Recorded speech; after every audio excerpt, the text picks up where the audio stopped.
Good morning student. हम अरस्तु के क्रांति संबंधी विचार देख रहे थे, जिसमें कल हमने अरस्तु का क्रांति का अर्थ, क्रांति के कारण देखे। आज हम देखेंगे क्रांति के निवारण के उपाय। अरस्तु ने क्रांति के कारणों का विश्लेषण ही नहीं किया, वरन एक चिकित्सक की भांति उसने निदान के उपाय भी बताए हैं। तभी डैनिंग ने कहा है, अरस्तु क्रांतियों को उत्पन्न करने वाले कारणों की विस्तृत सूची देने के पश्चात उसके समान ही प्रभावों उत्पादक उसको रोकने वाले उपायों की सूची भी देता है। मैक्सी ने कहा है, आधुनिक राजनीति विचारक शायद ही क्रांति को रोकने का अरस्तु के उपायों के अतिरिक्त कोई और उपाय बता सकें। अरस्तु ने क्रांति को रोकने के जो उपाय बताए हैं वो हम देखते हैं। पहला उपाय अरस्तु ने बताया है संविधान के प्रति आस्था। अरस्तु के अनुसार संविधान के प्रति आस्था रखना क्रांति से बचने का महत्वपूर्ण उपाय है। शासक वर्ग इस बात पर हर संभव उपाय करे कि जनता द्वारा कानून की आज्ञा का पालन हो। कानून का उल्लंघन करने की छोटी छोटी घटनाएं भी महत्वपूर्ण हैं, अतः उनकी उपेक्षा नहीं की जानी चाहिए। मतलब कोई छोटा सा भी उल्लंघन करता है तो उसे भी बड़े ध्यान से नोटिस करना चाहिए, उसे इग्नोर नहीं करना चाहिए। शासक और शासितों में सद्भाव। शासक और शासितों में सद्भाव का अर्थ है शासक और शासितों में लगातार एक दूसरे के संपर्क में रहें। शासक अपनी जनता की समस्याओं से अवगत रहे, शासित अपनी समस्या, और जो शासक है, जो जनता है, वो अपनी समस्याएं शासक के सामने रखें। इस प्रकार का संवाद विभिन्न प्रकार की प्रक्रियाओं से अगर बना रहे तो क्रांति को दूर रखा जा सकता है। तीसरा, विधि का शासन। अरस्तु जिस बात पर बल देता है वह है विधि का शासन। व्यक्ति के शासन की उपेक्षा विधि का शासन सदा अच्छा होता है, क्योंकि उसमें विधि द्वारा शासक की महत्वाकांक्षाओं पर नियंत्रण हो जाता है। फिर वो एक व्यक्ति का शासन नहीं रहता, विधि के अनुसार चलता है तो शासक निरंकुश नहीं हो पाता। समानता का भाव। अरस्तु ने क्रांति का मुख्य कारण है वो असमानता को बताया था। इसीलिए शासन का लक्ष्य सदैव समानता का व्यवहार होना चाहिए। अरस्तु का यह मत है कि शासन के पदों की अवधि 6 मास होनी चाहिए। अर्थात जो शासक है, जो अधिकारी हैं, राजा है, मंत्री वगैरह हों, उनका कार्यकाल कितना होना चाहिए? 6 माह। वो कहते हैं कि ज़्यादा लंबा कार्यकाल होने से शासक थोड़े आलसी और निरंकुश हो जाते हैं, और इसीलिए थोड़े समय के लिए ही सत्तारूढ़ व्यक्ति शासन करे तो अन्याय नहीं होगा। मध्यम वर्ग की प्रधानता। मध्यम वर्ग है, अरस्तु मध्यम मार्ग को गोल्डन मार्ग बताते हैं, और वह मध्यम वर्ग का समर्थक है, क्योंकि मध्यम वर्ग हमेशा स्वामी भक्त होता है और ये क्रांति रोकने के लिए सबसे अच्छा उपाय है। आर्थिक समानता। समाज में अत्यधिक असमानता क्रांति का एक महत्वपूर्ण कारण है। इस कारण के निवारण के लिए अरस्तु का मत है कि राज्य की ओर से ये प्रयत्न होना चाहिए कि समाज में आर्थिक असमानता कम से कम हो। धन का वितरण इस प्रकार होना चाहिए कि न तो कोई वर्ग अत्यंत धनवान बन जाए और न ही कोई अत्यंत निर्धन। मतलब अमीर और गरीब की जो खाई है उसको कम करने के लिए प्रयास किए जाने चाहिए। समुचित शिक्षा पद्धति। किसी शासन प्रणाली की स्थिरता के लिए यह आवश्यक है कि शिक्षा पद्धति उस शासन पद्धति के अनुरूप हो। मतलब जैसा देश का शासन का सिस्टम है उसी के अनुरूप शिक्षा पद्धति होना चाहिए। मतलब लोकतंत्र, संसदात्मक, अध्यक्षात्मक, जैसा भी शासन का स्वरूप है उसी के अकॉर्डिंग शिक्षा पद्धति हो। बच्चों को शुरू से इस प्रणाली के ढांचे में ऐसा प्रशिक्षित करना चाहिए कि वह उस व्यवस्था को आदर्श मानते हुए अपना जीवन उसी के अनुरूप ढालने का प्रयास करें।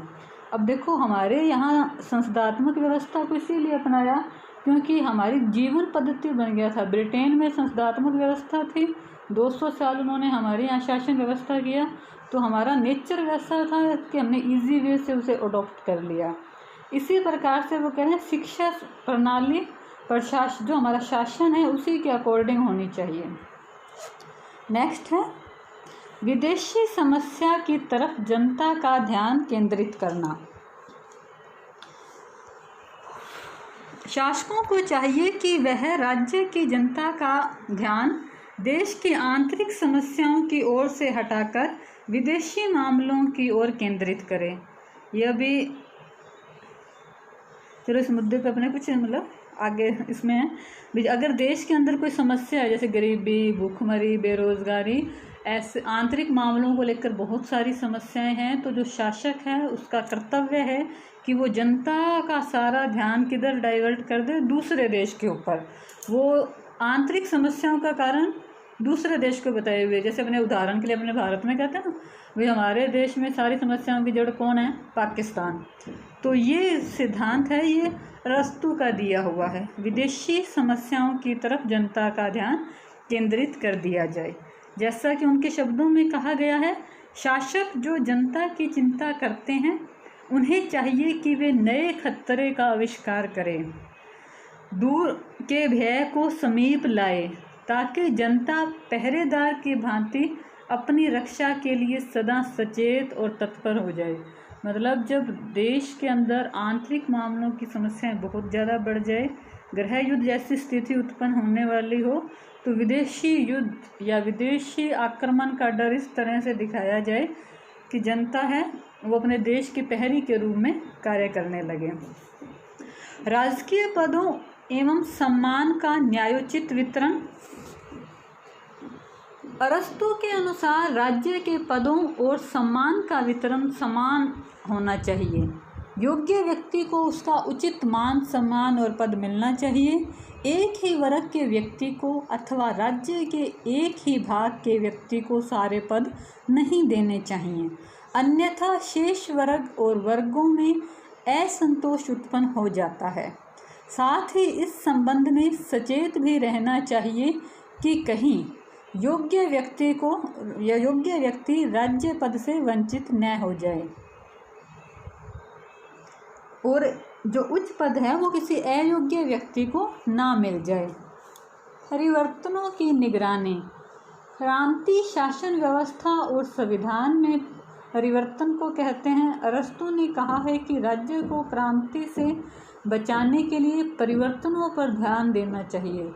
हर छोटे बड़े परिवर्तन की निगरानी की जानी चाहिए और उन पर तुरंत रोक लगनी चाहिए जो आगे क्रांति का रूप ले सकें।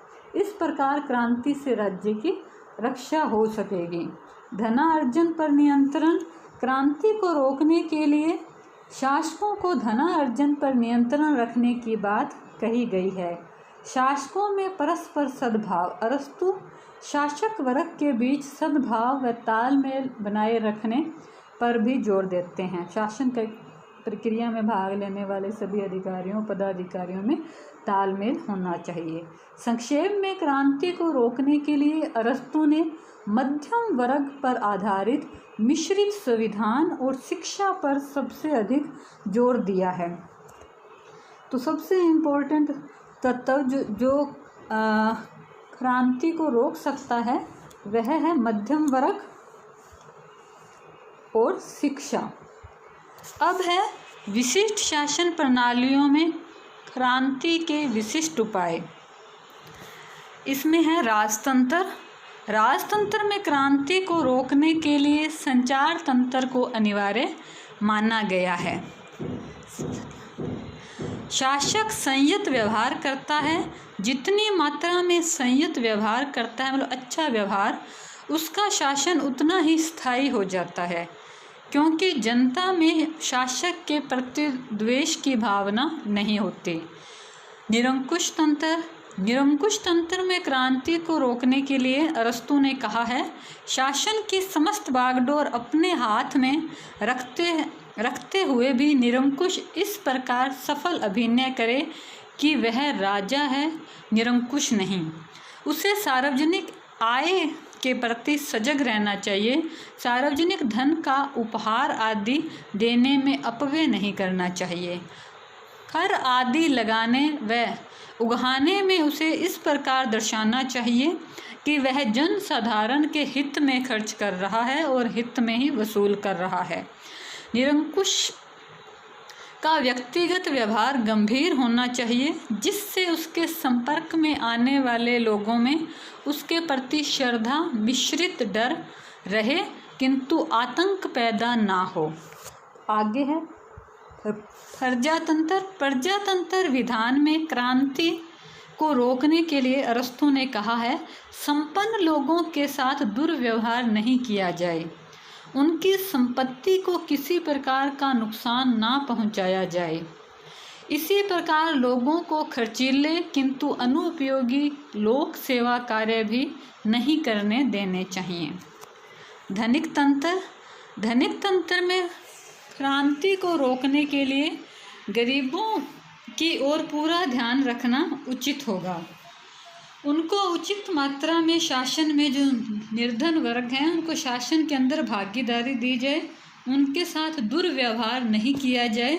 धनिक तंत्र के हित में यह एक बात यह है कि संपत्ति और जागीर की समानता हो और उसका अधिक लोगों में बंटवारा हो सके। अरस्तु ने यह सुझाव दिया है कि संपत्ति का उत्तराधिकार दान के आधार पर न होकर संतति कर्म के आधार पर हो तथा किसी भी व्यक्ति को एक से अधिक संपत्ति का उत्तराधिकार प्राप्त न हो सके। अरस्तु के क्रांति संबंधी विचार हैं वो ये क्रांति का जो शब्द उन्होंने प्रयोग किया है यह बहुत व्यापक है। ये सिर्फ जनता का विद्रोह नहीं है वरन राज्य में होने वाला प्रत्येक छोटा बड़ा परिवर्तन इसमें शामिल होता है।